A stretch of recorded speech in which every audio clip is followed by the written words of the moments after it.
John Boy.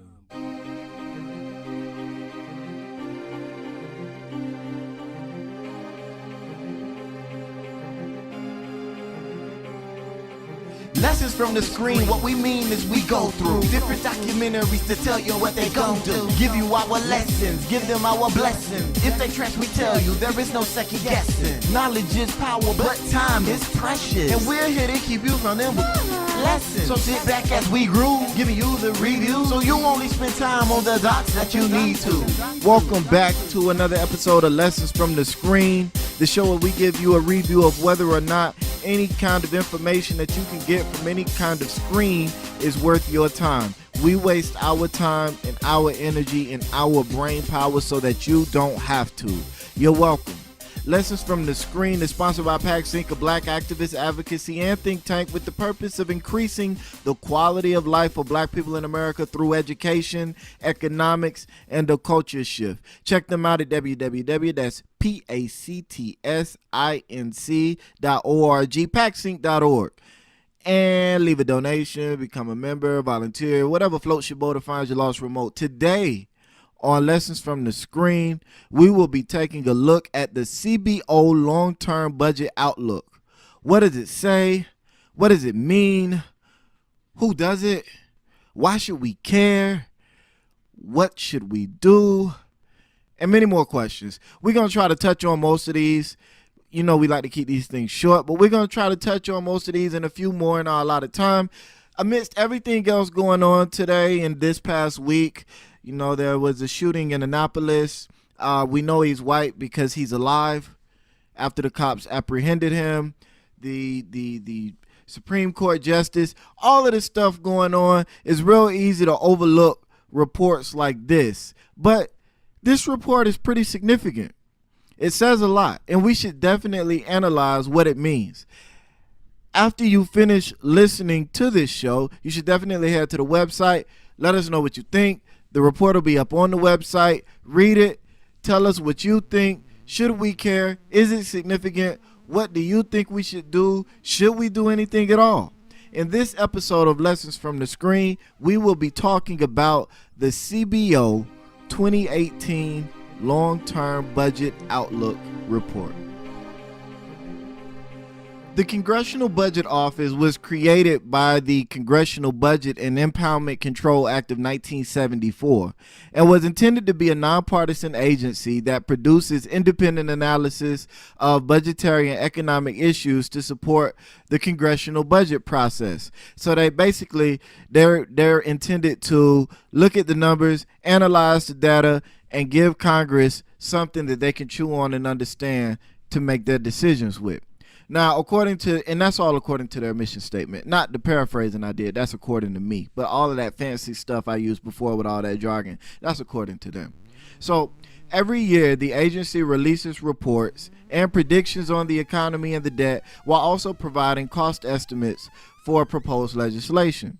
Now, they do not issue policy recommendations, and by most accounts, there's a general consensus among most economics and people who fancy themselves savvy on this sort of thing that the agency is credible and truly neutral, which is impressive in today's day and age of hyper political governments. So the agency was created during a fight with President Nixon and the Democratic Congress of the time. Congress wanted to maintain its control over the nation's economic purse strings, which is something that is protected by the Constitution, from executive overreach, which is something that the Constitution frowns upon, but happens every time we get a new executive.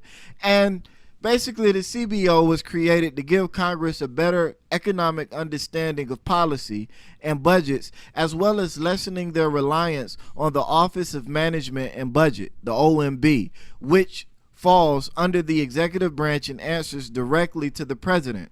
So you'll oftentimes see the OMB, especially nowadays under the Trump administration with Mick Mulvaney leading it, they'll be kind of trying to get people to disregard the CBO reports and lean more towards their reports. But the OMB answers directly to the White House Chief of Staff. They answer directly to the president. And so their reports and the things that they look at are largely going to be favorable to what the president is trying to do. So the Congress of the time in the 1970s wanted to have their own independent budgetary analysis office so that they wouldn't have to listen to the analysis of the OMB, which was beholden to President Nixon. Lo and behold, poof, as two people come together and have sex and make a baby, these two Congress came together and they created the CBO, the Congressional Budget Office. Now, since the time of its creation, it has become the most credible source of information on the economy and the government, derailing the OMB. Now everybody looks to the CBO report, and most people don't even know that the OMB still exists. So we're not going to dig into the entirety of the report line by line like we did with the BIE report. I felt like the BIE report, and I mention it a lot because it's that significant, but I felt like that was extremely important, and it was fairly short. This is roughly a 50-page document, but it's still easy to consume. So you should definitely go to the Freedom Train website, www.freedomtrainradio.com, and go into the lessons from the screen area, and check this report out. What we are going to do is go over the bullet points that they've selected as important bullet points from the report. So we're going to read through those, and there are 5 of them. And then, we're going to break them down a little bit. So the very first point, it says, in the CBO's projections, the federal budget deficit relative to the size of the economy grows substantially over the next several years, stabilizes for a few years, and then grows again over the rest of the 30-year period, leading to federal debt held by the public that would approach 100% of gross domestic product, GDP, by the end of the next decade, and 152% by 2048. Moreover, if lawmakers change current laws to maintain current policies now in place, preventing a significant increase in individual income taxes in 2026, for example, the result would be even larger increases in debt. Now, that last portion where it's talking about changing current laws to maintain certain policies now in place, that's referring to the the Trump tax plan that was passed. And for those of you, I'm sure all of us know that it lowered the tax rate for individuals, but that was not a permanent lowerance. That was, in fact, a temporary lowerance. After 10 years, that goes away and tax rates for individuals return to their pre-tax reform levels. Meanwhile, the tax breaks for businesses are permanent. So it's basically saying if we change laws to make those tax cuts permanent for individuals, then it would result in even larger increases in debt. And the reason for that is because it lowers the income of the U.S. government while doing nothing to curb spending. So spending is going up. And the government, a big portion of the government's income comes from taxes. So if we're paying less taxes, the government has less income to facilitate services and various other things that it tries to facilitate. So this is important. 2 other points. For those of you that don't know what GDP means, GDP is gross domestic product, and it is the monetary total value of all products and services made or produced in the United States. So it's basically a summation of everything that our country produces. And you boil that down to its monetary value, and that is what the GDP is. So when they're talking about our federal debt approaching 100% of our gross domestic product, our GDP, what they're talking about is our federal debt being more than the amount of money we make in a year. So to put that into perspective, say you buy a house for $100,000, right? I know that's kind of inexpensive for a house, but just for the sake of discussion, if you have a job that only pays you $20,000 a year, $30,000 a year, then your debt is now higher than your income. Your debt is higher than your GDP. So that is essentially what we're talking about. Your debt being more, you having more debt than the value of what you produce. So it's not necessarily that it's always going to be a bad thing, and debt is a whole nother discussion. But in the case of a nation, you never want to get to the point where your national debt is outstripping what you produce as a country by large margins. And this would be the first time that we've gone over 100% since World War II. We're approaching those levels. If this report stays stable and things follow along these projections, then we will break our historic high by the year 2048, I believe it is. So again, those are important things to keep in mind, and those are important things to consider as we begin talking about economics. So the next point says the federal government's net interest costs are projected to climb sharply as interest rates rise from their currently low levels and as debt accumulates. Such spending would about equal spending for Social Security, currently the largest federal program, by the end of the projection period. Now, the reason why this is significant, shall I say, is because if you hear, especially conservatives, well, old school conservatives, not trumpets, but if you hear the old school conservatives, they were constantly talking about how Social Security was out of control, how spending on Social Security was just ridiculous. And that's because Social Security makes up a very large portion of our spending in the United States, of our government federal spending. So by comparing the net interest cost on federal debt to the Social Security cost, we begin to put things in the scope about how serious of an issue this becomes. If they were railing against Social Security, and this was politicians from both sides actually of late have begun railing against the increasing cost for Social Security, then that same energy, they need to bring that same energy when they start talking about the debt and the cost on the debt. Now, the debt is interesting in and of itself because a lot of us are under this misconception that China and foreign countries own most of our debt, and that simply isn't true. Most of the United States debt is actually owned by United States citizens. So when we begin talking about this, and I'm going to veer a little bit off topic, but when we began talking about the public portion of the national debt, over 55% of that debt is owned by U.S. individuals and institutions. How do you buy a piece of government debt? You're talking about bonds, government bonds. Government bonds can be bought from the government Treasury Department website. Basically, they're used in investments to counterbalance the volatility of stocks.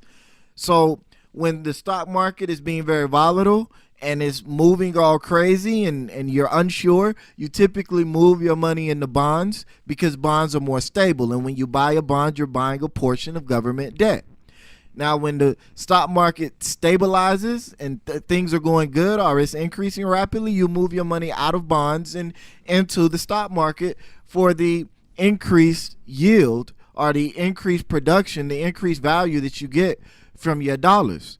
So bonds serve as a safety net for a lot of people in investment, and when they start talking about it, increasing your diversifying your portfolio, they're not just talking about diversifying the amount of stocks and the sectors that your stocks are in when you're purchasing stocks, but they're also talking about investing in government bonds and government securities. And when you buy government securities, as I've said for the third or fourth time now, you're buying government debt. So 55%, 56% of government debt is owned by American citizens.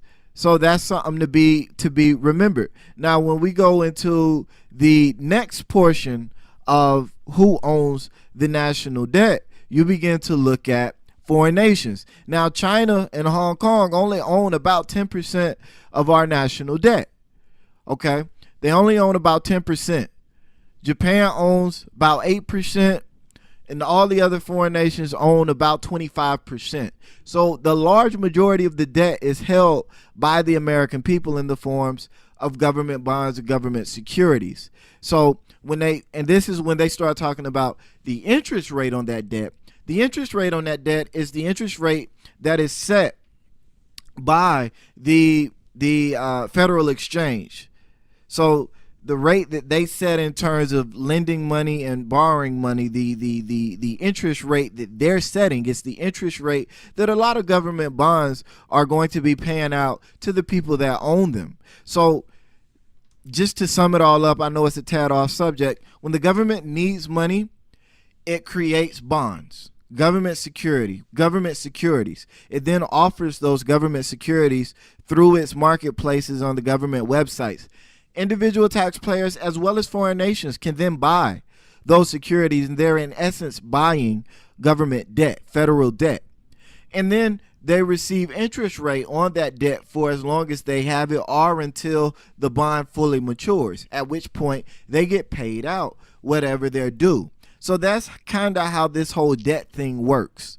So they're talking about the interest rate rising. That's because as the economy stabilizes, as things get better and the government cools down, and the Federal Reserve is largely trying to slow growth to a more stable level so we don't crash and burn and go through another recession, they will increase interest rates to restrict the flow of money. Now, I'm not going to get into all of that, but basically put, the Fed is going to raise interest rates, which is going to make money more expensive, which is going to increase the amount of debt that the government has, because it's going to increase the amount of money they have to pay out to people that own that debt.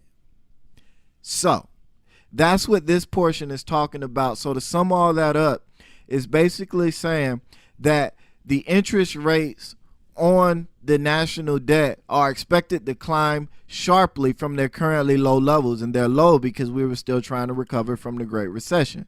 So as the debt accumulates, spending, which is not in check and continues to be rampant, is going to surpass federal Social Security, or the interest rate on the debt, and the spending that's going to accumulate more debt is going to surpass this funding currently in place for the Social Security program, which is a major red flag. So the next point, non-interest spending is projected to rise from 19% of the GDP in 2018 to 23% in 2048, mainly because of increases in spending for Social Security and the major healthcare programs, primarily Medicare. Much of the spending growth for Social Security and Medicare results from the aging of the population. Growth in spending for Medicare and other major healthcare programs is also driven by rising healthcare costs per person. Now, basically what this is saying is that not only is the debt going to increase, not only is the interest rate on the debt going to increase, and not only are we going to run into a problem when the tax cuts, if Congress does what they have hinted at doing and make the individual tax cuts permanent, but also Social Security is going to become more expensive as the population gets older, and the population is in fact getting older. The baby boomers are still around, and while they are dying off, they are living longer than generations prior to them, and all of their children are getting older. All of their children are now middle-aged to upper middle-aged to lower old people. So we're running into that situation as well, where the healthcare cost for an aging population, as people live longer, they acquire or accrue more health concerns, more health issues, and require more health care to keep them alive. But in addition to that, our nation is in general unhealthy. So not only are we getting older, but even the young people are getting unhealthy. Even the kids nowadays are having health issues that were in generations past considered old people problems, or elderly people problems, high blood pressure, diabetes, all of these other issues and illnesses that we just haven't seen in kids before. So as a whole, we're unhealthy, and that is going to add to the spending, the necessary spending that the government is going to have to partake, and is going to have to partake in all of that with potentially less incoming revenue.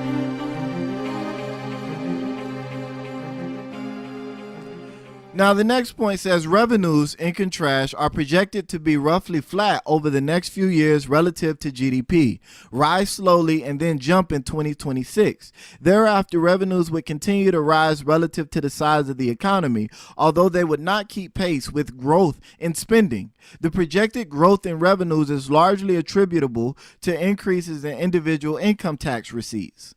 Now, this is basically what I've been saying basically the entire show thus far, is that in 2026, the tax mandate will expire, and that will increase revenues, provided, again, that Congress does not do things they've hinted at various times, such as make the new tax rate permanent. But if they don't, then there will be a jump in 2026 in government revenues when the tax rate returns to its higher levels and we pay more in individual taxes. But it's also saying that even with that jump, it would not increase at a rate that is sufficient to keep revenues in line with spending. Bottom line, got to stop spending so much damn money, and we got to figure out a way to curb the debt, to start paying back on the debt. Otherwise, the interest on the debt, the growing debt, is going to be catastrophic. And that's something you have to realize. If you only have $1 and you have a 25% interest rate, you only have to pay a quarter in interest. If you have $100 and you have a 25% interest rate, you have to pay $25 in interest. And if you have $1 million and you have 25% interest rate, you have to pay $250,000 in interest. So the higher the base deficit becomes, the more substantial the interest rate on those payments become, and the more out of control the train becomes as it rolls down the track. So this is definitely something that we need to pay attention to. You wouldn't manage your house like this, so why manage a country like this? And so the final point that we're going to touch on is, it says, compared with last year's projection, debt as a percentage of GDP is larger, but only modestly so through 2041, and then lower thereafter. Deficits are higher as a percentage of GDP through 2025 and lower thereafter. That change is largely driven by changes in revenues and net interest costs. Revenues are initially lower as a share of GDP, but ultimately are higher because individual income taxes are now projected to grow more quickly as a result of provisions of Public Law 1159-97, originally called the Tax Cuts and Jobs Act and called the 2017 Tax Act in this report. Now, two things I want to hit on here. One, the difference between debt and a deficit. So a deficit is when you manage your budget and you find out that you don't have enough money to pay all your bills. Whatever the difference is between the money you have and the bills you have, that's a deficit, and that's a yearly thing. Now, if you run deficits for too long, you begin to accumulate debt. Debt is the long-term money that you owe. Now, you can pay down debt. If you run surpluses in your economy over a couple years, you can pay down your debt and eventually pay it off. In 1839, which was the last time we had a country that was completely debt-free, Andrew Jackson paid off the national debt. We had no debt. We were a debt-free nation, and we have not been a debt-free nation ever since. So that's the difference. A deficit is a yearly budget type thing, running the deficit. Debt is the larger bills that you owe people from a backlog of deficits. So basically what this point is saying is that compared with the numbers that they put out last year, debt as a percentage of the GDP is higher, although not by much, through 2041, and then it's lower than their projections thereafter. And deficits are higher as a percentage of GDP through 2025 and then lower thereafter. And the change in deficits is largely driven by the fact that the individual tax rate is going to go back to its pre-tax 2017 tax levels. So that's basically what that point is saying. Things are bad, but they're not quite as bad as we thought they would be. And a big chunk of that is because in 2026, the tax rate will return to its normal levels, to its previous levels, and government revenues will spike. But that just means things aren't as bad as we thought they would be. They're still pretty jacked up. And so now we move on to the part that most of us are concerned about. What does this mean? Why should I care? Well, what this means is that the nation is broke and getting broker. And that should concern all of us because we all live in this nation. Now, the benefit to that is that the majority of the money that the nation owes, it owes to its people. The bad part about that is that if the government does completely fall out, the people are really going to get hit hard for it because they're going to lose their investments. Now, I know for a lot of people that's not really that big of a deal, especially if you don't own any government-backed securities, any government securities bonds, or whatever the case might be. But when you look at the long-term ramifications of how economies are tied together and of how the federal government fundamentally supports the lifestyle that we all live here in America, a government that can't afford to pay its bills, that can't afford to provide basic services that we all look forward to every single day that we wake up, every single day that we turn on power and electricity's there, even though we feel like the healthcare system is trash, and it is, there is still a fundamental federal government program that is subsidizing a substantial portion of that cost. When you look at public school systems, when you look at public facilities, public places and spaces, when you look at public services, mass transit, when you look at all of these welfare programs and other government aid programs, entitlement programs, when you look at all of the things that the government does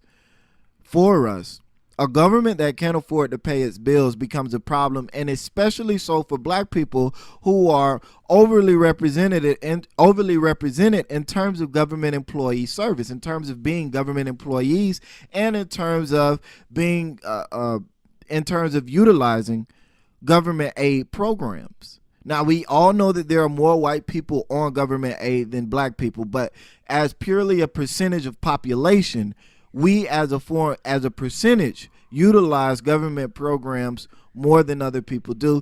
And that's understandable given our history, given our circumstances, given the social barriers that we face, the economic barriers that we face. I'm not trying to attack anybody or defend anybody. I'm just telling you what it is.